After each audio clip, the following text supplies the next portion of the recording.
Hi, this is Hannah Colley, and here is my audience. Over there. I'm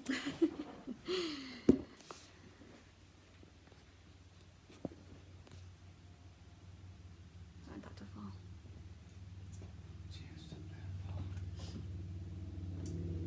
All right. Pornography is the plague of our day. What exactly is a plague?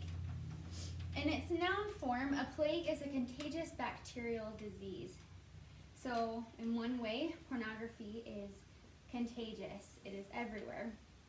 But in its verb form, a plague means to cause continual trouble or distress to. In other words, the effects of pornography can be described in its verb form. Not only is pornography a plague, but it plagues people. What exactly is pornography? Pornography is the depiction of erotic behavior intended to cause sexual excitement in the user. Pornography is not new. It's been around since the history of the world. To give you a short timeline, in 5000 BC, sculptures were found by German hunters of men and women having sexual intercourse. In 950 AD, there were 85 erotic temples found in India, where it was believed that men and women had sexual intercourse in those temples. Jump forward to 1899, where the first erotic film was filmed over in France. And then in 1969, Denmark became the first to legalize pornography. And today, over 1/3 of the internet is pornography. It really is a plague. It's everywhere. It's contagious. And the effects are debilitating as well. To paint a picture, the pornography industry is worth $100 billion and growing every day. That is more stars than is found in our galaxy.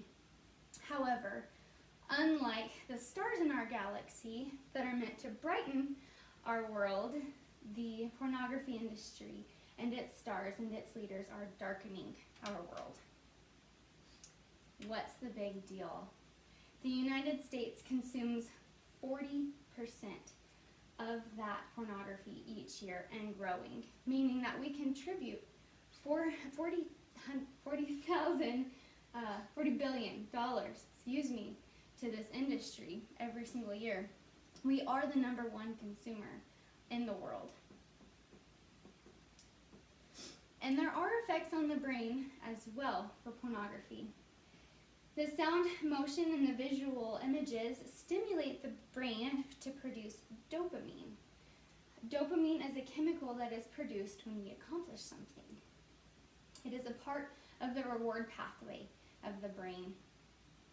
And the reason why it is so addictive is because dopamine alters and forms brain cells that motivate certain actions. And it has the same effects on the brain as cocaine because it's altered through dopamine. And the user continues to crave more and more.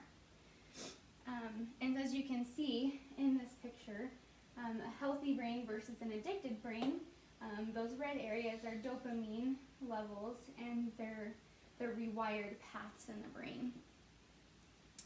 Is this an issue for youth? Yes, it is.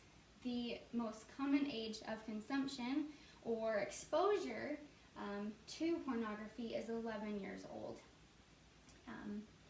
And the reason why this is such a problem is because the brainstem houses is the center of all the pleasures of the brain. And children,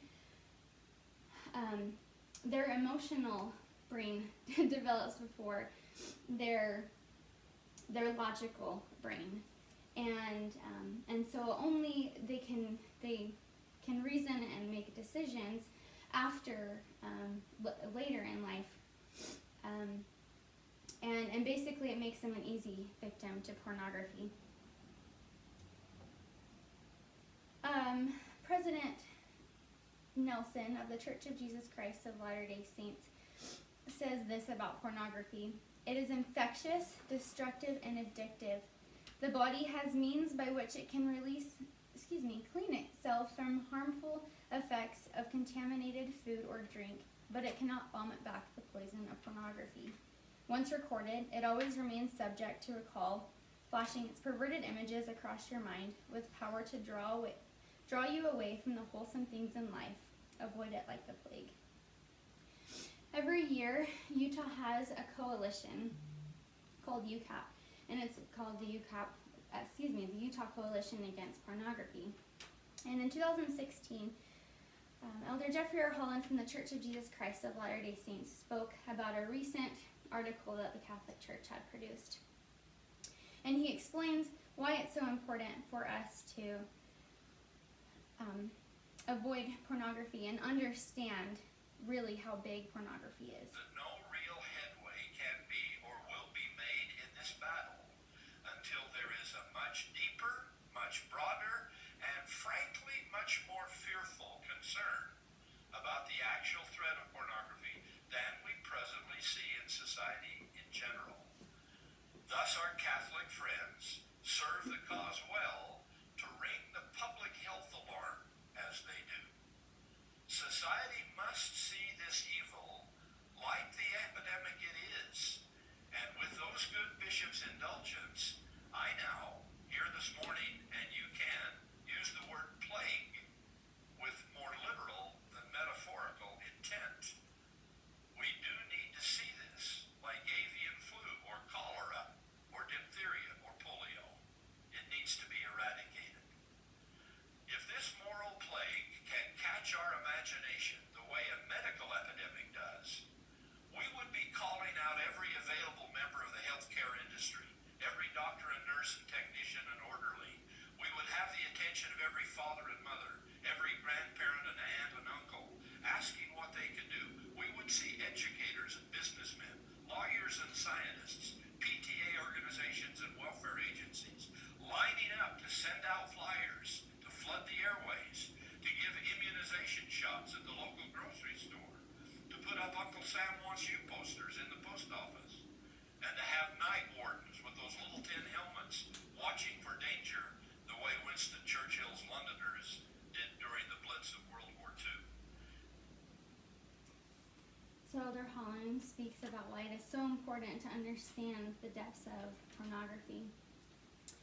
And one of the invitations that I have for you today is to hold fast. If you know somebody who is addicted to pornography or you yourself are having troubles, this acronym will help. The F stands for That no real headway can be or that no F standing for flee. Flee from pornography. It is dangerous. It will rewire your brain, and it is the effects are highly addictive. A stands for ask.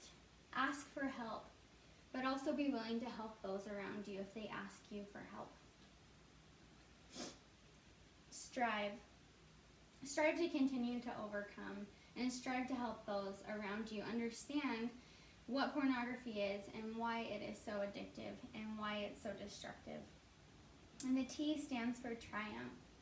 I have seen people in my life overcome this, and I know that it is possible. It is possible to triumph. And so I invite each of you to hold fast. Thank you.